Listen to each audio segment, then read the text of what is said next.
No one leaves the woods.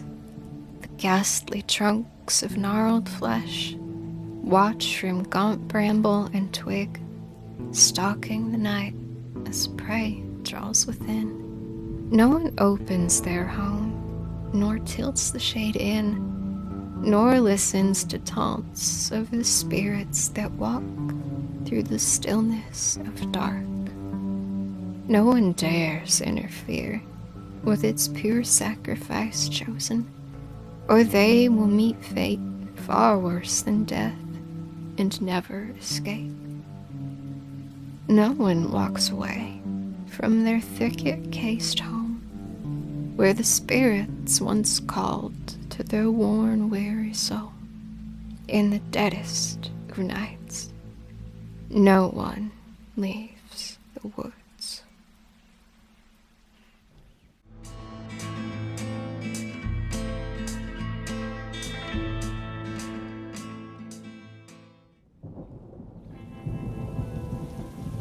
The man arrived on an afternoon like midnight, when his mud-laden boot tore a hole through my coffin. Splintered wood assaulted my legs. Its sting penetrated my bare skin, where the tattered remnants of my gown offered no protection. Foul language streamed through the opening, baritone silk muffled by dry, rotted wood. I said nothing, did nothing. My body, still as death, fell deeper into rigor mortis's grip. This man, with boots that had trekked through more than the fresh slop splattering my legs, would not save me. He would keep walking as all the others had before him. His boot retreated to make room for the rain, pouring ice-cold rain. It washed down in torrents, dampening the wood and filling my coffin with the earth's pungency. High noon had never felt more like the dead of night, like the very one when I had been placed in this box to spend what remained of my life and whatever lay beyond. Daddy, what's that? My blood ran cold. A child, small, possibly male, with a voice too playful and joyous. I imagined my skin turning as green as the ivy laced into the wood grain. It was simple to forget how easygoing some children could be. They had not suffered a fate of blood and pain and... Don't touch anything. The man's voice was rolling thunder.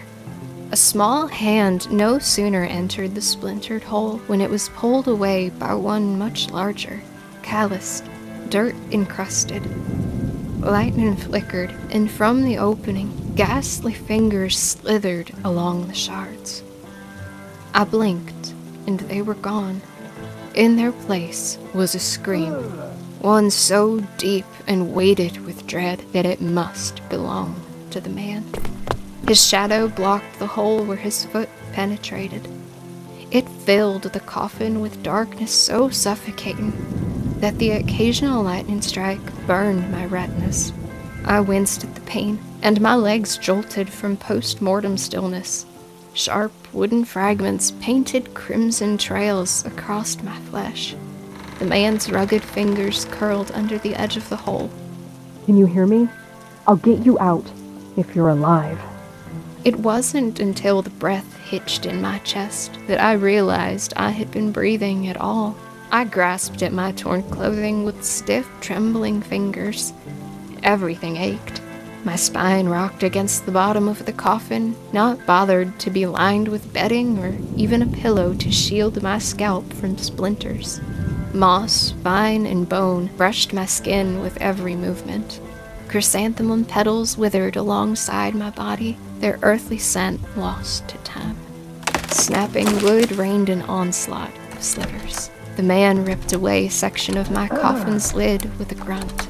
Whether it was the shard or his foot that slammed the ground above, I wasn't sure. Too damn slow. It had been ages since I'd heard a voice so driven with worry rather than malice. The last one, My mind went blank. Whose voice was the last I'd heard, filled with sadistic glee as I had been nailed into my prison? The sound of hammering against wood still filled my senses as a blurred face hummed and grinned, as if the figure hadn't been sealing me away to rot. I was barely 19, with an entire life before me, although every detail was fuzzier than the last, fading behind the silhouette of the one who'd driven it to an early end. Each nail matched my heartbeat, the hammer a weight against my chest. Cracking ribs, filling my lungs with blood and mind with panic. Swirling, maelstrom panic. Cover your face. The man's voice jolted me like a bolt from the flickering storm. I'm breaking through. Instinctively, I lifted my arms to shield myself, only to be met by the rough surface of my confines. My coffin was not meant for wiggle room. It held no space for even the thinnest arms to slither between the lid and my body. It was a prison made with its captive in mind, one molded to keep me in place, immobile. Whatever this man had in mind, whatever I was supposed to protect myself from, I would have to face head on. I opened my mouth, but my throat filled with dust. Pain seared as I tried to speak. Nothing emerged. Do not set her free. Terror blanketed the casket in ice. That voice, slithery, slimy, malevolent, raked my eardrums like a scythe against my skull. It was the wind on an autumn night that blew your hair but not the leaves, a reminder that its eyes were solely on you. Its presence was the moment a full moon peeked through the clouds and thoughts of transformation prickled your skin with curiosity, anticipation. The fear that stories told on moonlit nights of shifters and spirits were no longer fantasy, but reality. It was inhuman, devilish. It picked at my shredded memories in desperation to be recalled, though its source did not grace the racing images in my mind. Wood cascaded in a firestorm of dust and debris. My lungs filled with fire, and splinters found purchase in what little tissue surrounded my abdomen. Coughs rattled in my chest as I breathed in the remnants of my enclosure. Pale beams trickled where darkness once suffocated. As I lay cold and shivering from the afternoon breeze that slithered between shards of cracked timber, my eyes narrowed to slits. It was so bright, even through the rolling storm, that I felt as if it would melt my eyes from their sockets. How long had it been since I saw the light? Above me, through the thin glimpses between my lashes, stood a looming silhouette. An axe blade glimmered at his side.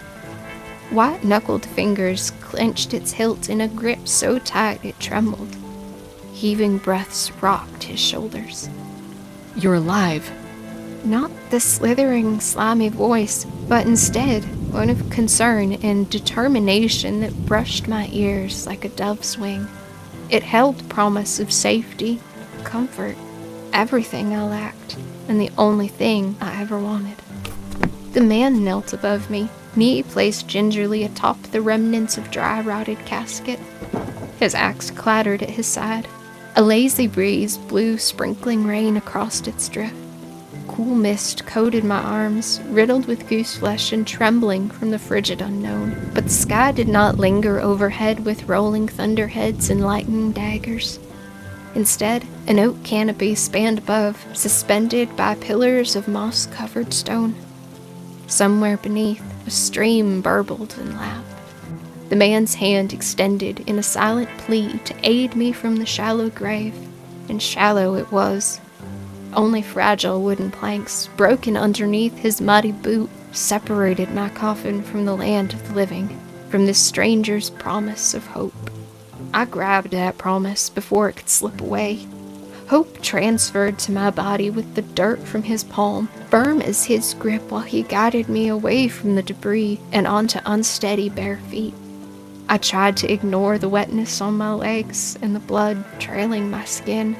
The hand that grasped mine shifted as he moved to grab my shoulders. Are you... No, you're not all right. What happened to you? Who put you in there? How are you alive? It didn't need to pass his lips. The question hung between us by a frayed noose. I gulped sweet, clean air into my lungs as I struggled to formulate a response. Rain coated the breeze with a freshness I hadn't experienced in too long. The smell of the mountains, the approaching storm that cloaked the afternoon sun and midnight, brought tears that choked my words behind an impenetrable veil. Eyes like sun-bleached ivy wandered from the tears streaming down my cheeks to the clothing scraps that clung to my malnourished frame. The man was as beautiful as he was kind, with tousled hair falling just beyond his chin in light brown waves that must have highlighted gold in proper sunlight. A ghost of a beard tickled his face, and freckles scrunched his expression with concern. "Dad?" My body went rigid at the child's high-pitched call. We were not alone on the bridge, suspended high above a river of jagged rock and choppy, fast-moving water. Do not set sight free. The malevolent voice slashed my name like the axe at our feet. I whirled around, tumbling on legs that hadn't stood in God knew how long. Trees and wood and lightning flurried in my vision until I came to rest in the man's arms, pulled tight against his chest. His heart hammered through the dirt-smudged flannel buttoned over his knit sweater. The voice couldn't be here. Couldn't discover he'd freed me. Next, it wouldn't just be me in a shallow grave, though I knew he would not be alive in his. You're okay. The man crooned softly, thumb stroking my arm. It's going to be okay now. We'll get you somewhere safe. Safe. As wonderful as it sounded to hear the words on another's lips, the vice that gripped my chest locked out his comfort. We weren't safe. I tilted my head from side to side. Aside from the man at my back, the small boy at the base of the bridge that I assumed was his son, and the sprawling expanse of thick-trunked trees in every direction, we were alone. Bone-chillingly, ominously alone. Slowly, I pulled myself from the safe man's arms, from the smell of dirt and grass off his rain-soaked clothes. A hint of cologne followed me, buried beneath the earthy tones with a hint of sandalwood. I turned back to its source and took in the ethereal eyes that did not seem fitting for a man wandering these woods. I opened my mouth to ask who he was, why he'd come, but no sound emerged. Fire seared my vocal cords.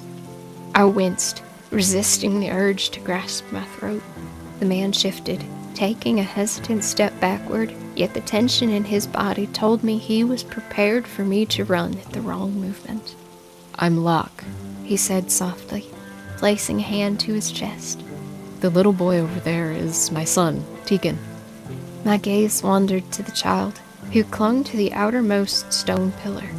Curiosity seeped from him with every playful scuff of his right shoe against the grass beyond the old bridge. He was so happy, filled with such wonder that it permeated the air in his wake, when another shiver rattled my bones. Locke unbuttoned his flannel and shirked it off. He held it open for me, but I hesitated. Locke smiled. You could use it more. Come with us. This storm doesn't seem to be clearing up anytime soon, and you shouldn't catch your death out here. He winced, as if only realizing the poor choice of wording. Our house is dry. Mom is likely baking cookies as we speak. Cookies. It felt like centuries since I'd even smelled one. Maybe it had been. The thought chilled me to the bone. It couldn't have been that long, but time seemed to warp inside the bridge, and with my memories escaping, I had no way of knowing. I turned and allowed Locke to wrap the shirt around my shoulders, where I slipped my arms into the two big holes. It was warm, just as much as he appeared, and hinted of the same sandalwood that drifted through the earthy smell. Dirt streaks marred the fabric, but I didn't mind. It was intact and shielded my upper body from the chilly breeze. I couldn't say the same for my once white dress, stained crimson and brown and riddled with shreds. Once I pivoted back to him, wrapped in the embrace of true compassion, I took the hand he offered. Locke led me carefully across the bridge, stepping before me to test the creaking boards for unstable rot. We reached the dirt trail beyond without an issue. Rain trickled atop our heads as we traded the bridge's covering for overarching branches. Thumb swiping across the surface of my hand, Locke squeezed my fingers gently. It won't be long. We know all the shortcuts. I only nodded, swallowing down the gravel that piled in my throat. Blades ensnared my vocal cords. Strangling emotion only worsened the sensation. I wanted nothing more than to thank the strange man for rescuing me from the forces that may have still roamed the trails we walked, or at least warn him of their presence. Do not leave your grave. This time, even breathing cut my chest with knives of dread. I knew that voice, recognized the hate in its tone, and now it was close enough that I whipped my head, expecting to find lips pressed close to my ear. Empty woods met my gaze. Its words radiated from everywhere and nowhere all at once. But still, I kept walking. My bare feet plodded the muddy path in stride with the tall man whose guiding hand held me steady. If I didn't keep moving, they would find me, and I refused to return to the shoebox I'd called home. No one leaves the woods